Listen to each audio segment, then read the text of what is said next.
99% of the sellers don't want to finance. They don't. Their first statement is, I want all cash.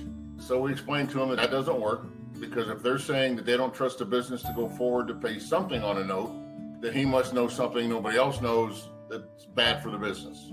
The SBA requires at least a 10%, normally that's plenty, note from the seller. They just want to tie in for the same reason.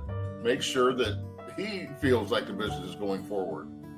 Unfortunately, I have too many buyers that show up without enough cash to begin with, and they're like, well, we'll put 5% down and he'll carry a note. Well, now he's coming out of pocket for commission. So the seller walks away from closing with no money. Those don't work either. So the majority of the time, the buyer's putting down either 10 to 15% with an SBA note, and then the seller's holding 10. That works. That works very, very well. When the seller, for some reason, his numbers don't allow for a loan, then he carries a bigger note, or he takes less money.